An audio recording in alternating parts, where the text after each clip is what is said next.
Você está com a gente está com uma programação toda especial para que a gente fique junto, para que a gente fique em família, para que a gente possa cada vez mais ficar passando essas tardes, passando esses dias com informação de qualidade. É muito importante que você esteja conosco, sabe por quê?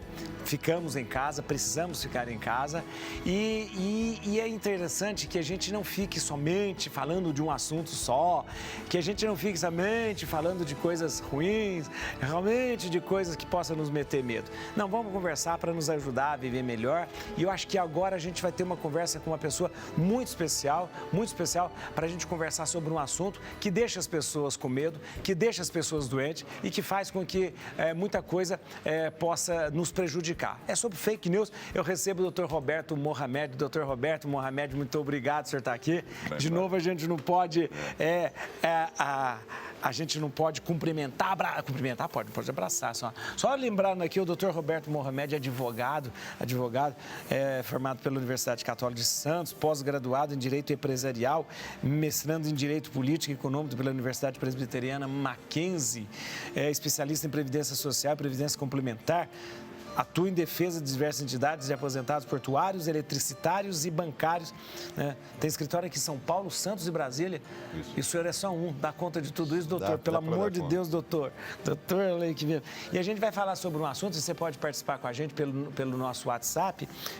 O WhatsApp aqui do Vida Melhor. Passando para a gente a sua pergunta. Pode ligar, pode passar para a gente. Pode mandar a sua dúvida. Doutor, antigamente a gente chamava de fofoca. Hoje tem um nome mais bonito, né? Gourmetizado, né? É fake news, né? Isso é fruto, na verdade, da facilidade que a internet trouxe. Sei. Né? Antes, para você fazer uma fofoca, o máximo que você alcançava eram as pessoas conhecidas. Ali do lado, né? Para você divulgar uma ideia idiota, por exemplo, você tinha que escrever um livro e as pessoas tinham que comprar esse livro. Hoje fica mais fácil. As pessoas se escondem porque elas gozam do anonimato, perfis falsos. Isso é o grande problema, né? E aí você, no anonimato, qualquer covarde vira corajoso. O senhor falou uma coisa muito interessante, porque antigamente a gente tinha os fofoqueiros, né? Os fofoqueiros, aquela que ficava na janela, falando da vida dos outros, aquele fofoqueiro que soltava. A gente identificava esses fofoqueiros. Hoje é muito difícil identificar de onde nasce a fake news, né? O grosso das fake news vem de pessoas que se escondem num perfil falso, muitas vezes mal feito. E a polícia hoje, por exemplo, consegue facilmente identificar o IP. Hoje é fácil. Agora, a fake news profissional, aquela que é elaborada, bem trabalhada, eles usam provedores instalados na Rússia, na China, no leste europeu. Fica muito mais difícil porque eles fazem um ping em vários pontos até chegar. Então, você muda o IP toda hora, não se consegue localizar. Para rastrear isso fica difícil. Mas aí a gente está falando de fake news, Padre Juarez, que atingem mais políticos, pessoas famosas, são feitos por grandes empresas, produtores de fake são news. Empresas. Existem empresas especializadas em Sem produzir? dúvida, é um negócio altamente lucrativo. Tá brincando, doutor? Altamente lucrativo. Eu trabalho para espalhar uma mentira, uma ideia que é uma ideia mentirosa. Na verdade, muita gente fala de que a lei deveria se preocupar com isso. A lei já se preocupa com isso há 100 anos, porque a lei que vale é a mesma da mentira, da injúria, da difamação. Interessante, da calúnia, de tudo isso. A internet é um meio de fazer, de cometer o mesmo crime. Então, não é preciso uma lei específica. O que tinha que acontecer era dotar a polícia, o Ministério Público, de condições de poder identificar quem faz. Esse é o grande problema. Algumas, a gente até vai ver algumas aqui hoje, são bem intencionadas.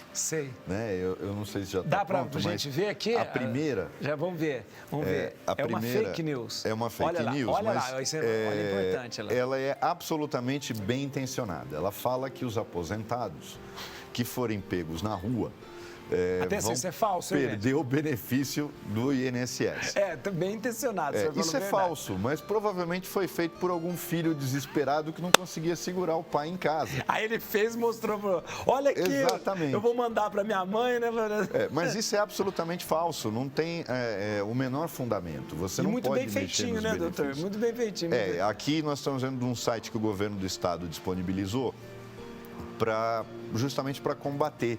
Porque a gente está passando por uma fase agora em que as pessoas estão em casa, não têm o que fazer. Sei, é verdade. E aí vivem grudadas nos celulares, nas redes sociais e acabam compartilhando as coisas como se fossem verdade. Então, doutor, essa identificação de saber o que é verdade e o que não é verdade, é um fio de navalha também, né? A gente saber identificar o que é verdade e o que não é verdade. Olha, no início da internet, padre, foi quando começaram aqueles golpes de e-mails. Sei, era e-mail que era. Então, tem coisas que não tem muito sentido a pessoa abrir, porque ela já sabe que no título já está errado.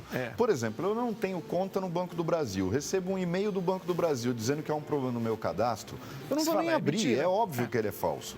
Né? Eu nunca fiz uma compra numa rede de supermercado que me manda um e-mail dizendo que o meu cartão de compras está vencido. Então, esse tipo de coisa deleta sem abrir. Mas com o advento da internet e principalmente dos celulares, pouca gente tem antivírus, por exemplo, em celulares. É verdade. Doutor, essa é uma outra fake news. Atenção, você que acompanha a gente, isso é uma outra mentira espalhada Mas essa tem que tomar cuidado. Por quê? Olha isso, aqui em São Paulo é mentira. Isso foi feito dizendo, principalmente no governo do estado, de que aqui seria assim. Nós estamos falando da agenda estadual que foi antecipada de vacinação contra a gripe. Mas alguns estados estão fazendo por ordem alfabética. Tá brincando? Então tem um fundamento. Então né? é preciso sempre... a pessoa tem o trabalho de abrir a fake news, vai aonde ela se refere, INSS. Isso. Vai no site do INSS, eles têm aplicativos. Ou vai no Google e pesquisa. O Google agora está sendo muito rápido na resposta. Isso aqui é fake, isso aqui não é. Tem sites especializados em fazer isso que são gratuitos. Então, nesse caso, é preciso tomar cuidado. Em São Paulo é falso. Em alguns estados, para que não houvesse uma aglomeração, usaram o critério de data de nascimento ou de mês de nascimento ou de inicial do nome. Então é preciso tomar cuidado porque às vezes ela é uma fake news numa determinada região, mas não é em outra. Quem é que mais acredita em fake news? A pessoa mais nova, a pessoa mais velha? Olha, não tem muito como os jovens lidam com isso muito melhor do que nós. Né? É verdade. Eles têm uma facilidade muito grande de fazer a checagem. Porque eles vão rápido ali já porque eles consultam um ao outro imediatamente. Quem mais cai é justamente a terceira idade. Né? São mais crédulos, se impressionam mais facilmente e acabam fornecendo até dados. Eu tive um caso agora recentemente de uma pessoa que chegou a cair numa armação, que foi... Eles grampearam o telefone e chegaram a mandar até um motoboy como sendo do banco para pegar o cartão da pessoa. Que isso, doutor? Uma coisa muito elaborada. Muito elaborado. Muito elaborada. As quadrilhas hoje estão fazendo umas coisas que eram impensáveis. Como teve essa questão aqui em São atrás. Paulo dos médicos os técnicos que iam nas casas das pessoas e assaltavam, também teve isso, Exatamente, teve isso também. As pessoas ligavam e falavam, estou marcando com você, porque nós vamos aí fazer o exame do coronavírus.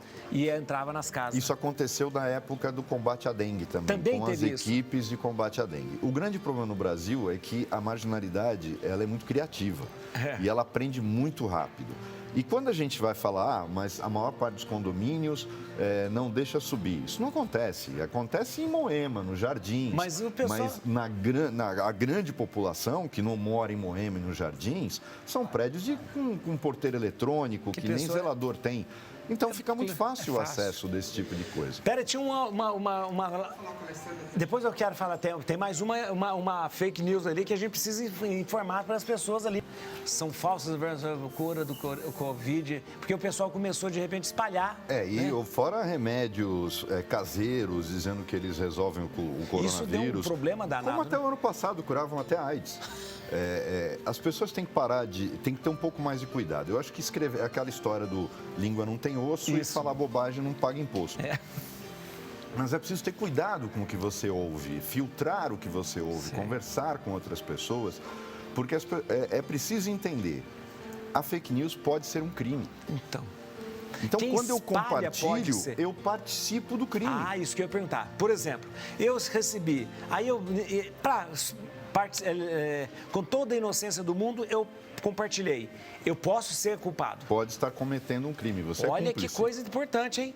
De repente, a pessoa que compartilhou aí, ó, inocentemente, participou, é cúmplice também. Né? Quando o direito penal ele tem uma complexidade, não é tão simples quanto se pensa. Por exemplo, num assalto, você tem a participação de cada um dentro da sua função, desde aqueles que cometem o assalto e o motorista, aquele que faz o planejamento, aquele que recebe a mercadoria, vão responder por crimes diversos. Sei. A mesma coisa acontece na fake news quando ela atinge a honra de alguém, quando ela provoca uma reação ilegal das pessoas, quando ela incita a violência. É preciso tomar muito cuidado com isso. Olha, você pode participar com a gente aqui, ó. Pode enviar pelo... Qual que é o WhatsApp nosso aqui? É 0 operadora 11 50 45 18 40. 50 45 18 40. Pode mandar aqui para o nosso WhatsApp. Oi? Tá travando, esse telefone tá travando aqui, ó. Eu acho que é tanta fake news aqui que chegou que tá travando aqui, ó. Tá travando. Mas, doutor, essa questão, existe algum... o cuidado que o senhor falou, geralmente, checar antes de onde vem a água. Mas a fake news, ela tem algumas características que dá pra gente perceber, né? Que é uma mentira, né? Algumas são absurdas, Padre Juarez, mas tem algumas que ficam bem próximo da realidade. Que a gente até acha. Porque a meia-verdade, por exemplo, esse medicamento, existem pesquisas no sentido de usá-lo. Só que tem um problema. Essa medicação, que ela foi feita para malária, para o combate à malária, ela tem efeitos colaterais que são absurdos. Quando a pessoa está com malária e é uma doença letal, é preciso tomar esse remédio. Sim. E aí o médico já entra com outros medicamentos que vão combater os efeitos colaterais. Se eu vou numa farmácia, compro um remédio desse sem tomar cuidado nenhum, eu permito que os efeitos colaterais sejam devastadores, porque eu não vou tomar nada para contra ele. É verdade. E por que esse medicamento era de livre compra? Porque ele também é usado porque tem lúpus. E lúpus não tem cura. Então, quem tem lúpus toma uso contínuo. Não tem sentido você obrigar a pessoa a ir no médico para pedir uma receita para um medicamento que não é um antibiótico. Então, no final das contas, o governo foi obrigado a restringir a compra, porque as pessoas... prejudicou quem tem lúpus e faz uso contínuo, por causa da loucura das pessoas irem na farmácia comprar um medicamento que não sabem para que serve. Isso é o sinal mais claro de como uma fake news pode matar alguém, porque isso você pode, de repente, alguém morrer por falta do medicamento, porque muita gente foi lá e comprou e então... Ontem, por exemplo, circularam alguns vídeos sobre saques em supermercados e lojas. Esses vídeos são de 2013. Olha que maldade, gente. Nós estamos falando de foi naquela época das manifestações em que as pessoas quebraram lojas e tal. Quer dizer, essa pessoa é mal intencionada porque ela começa a provocar histeria. Ela começa a provocar pânico. Aí é que eu lembro a questão do crime. Se eu vejo uma cena dessa, não compartilhe. O problema é que tem gente que parece que tem o dedo no automático. Quando recebe alguma coisa, compartilha imediatamente. Tem que tomar muito cuidado com isso, porque pode estar se provocando uma histeria coletiva que leva a alguma coisa muito mais grave. E a pessoa que compartilha isso irresponsavelmente e não está sendo anônima porque acha que está fazendo um favor, acaba sendo cúmplice dessa conduta. Doutor, sabe o que acontece? Aconteceu comigo no começo da semana, de tanta fake news que chega, que quando chega uma notícia verdadeira, a gente acha que é fake news. Vou contar para o senhor uma coisa. Eu recebi, logo no começo da semana passada, num grupo de coisas, dizendo assim, o Pacaembu está sendo preparado e há várias fotos do hospital de campanha que estava. Eu falei, isso é mentira. Eu falei, isso é mentira, porque eu olhei assim e falei, isso aqui é de um show que eles devem estar montando. Eu fiquei olhando e falei... Aí eu fiquei envergonhado porque logo depois o jornal vinha trazendo as mesmas fotos que foram perdidas. Mas a gente fica com tanto medo de fake news que o que é verdade a gente não começa a não acreditar. Um exemplo disso, padre, é uma desinformação, e aí é criminosa, porque faz as pessoas não... a prova de vida do INSS, o governo tomou logo no início da crise uma série de medidas rápidas e eficientes. Quando a gente tem que criticar quando precisa é verdade. E elogiar, isso foi mesmo, muito doutor. rápido. tem aposentado indo para o banco fazer prova de vida. A prova de vida está suspensa. Está suspensa desde o início da crise. Desde o início. Já o INSS não vai suspender benefício nenhum. A prova de vida vai voltar depois que isso tudo passar. Então, ninguém precisa no banco fazer cadastramento de absolutamente nada. A prova de vida foi suspensa. No início do mês, não é preciso fazer. É uma judiação você obrigar aposentados, idosos, a irem no banco fazer, cumprir uma determinação do INSS que já está suspensa. A gente está falando com as pessoas do grupo de risco. É verdade, é verdade. Olha, e às vezes, de repente, chega essa informação, a gente acaba nem acreditando, né, porque achando que é uma fake news. Eu quero agradecer ao Dr. Roberto Mohamed, gente, eu quero agradecer muito, quero mais uma vez lembrar aqui o Dr. Roberto, advogado, formado pela Universidade Católica de Santos, mestrando em Direito Político pela Universidade Mackenzie, pós-graduado em Direito Empresarial, especialista em Previdência Social e Previdência Complementar. Atua na defesa de diversas entidades de aposentados, portuários, eletricitários e bancários. Tem escritório aqui em São Paulo e tem escritório em Santos e Brasília. Posso dar os contatos, doutor? Claro. Os contatos, pode, qualquer dúvida, precisando. O site é www.mohamed, com H, né? mohamed.com.br. É um site que você pode acessar. Ou então, o e-mail, pode enviar, roberto@mohamed.adv.br. ADV, é isso mesmo, né, doutor? Isso, o site é ADV também, ADV. não é com. É por isso que eu estava vendo. Atenção, ponto negativo para vocês, olha aí, o site é ADV, tá vendo, doutor? A gente tá falando de fake news, eles me botam uma fake news aqui, doutor. Aqui, ó. Então vamos repetir aqui, ó, www.mohamed.adv.br. Tá certo? Agora tá certo. mohamed.adv.br. E o e-mail é roberto@mohamed.adv.br. E o telefone é 0 operadora 11 50 82 28 62. Pode entrar em contato 50 82 28 62. Doutor, muito obrigado mesmo pela presença do senhor aqui. Esclarecedora e muito séria, principalmente nesse momento. Obrigado, viu?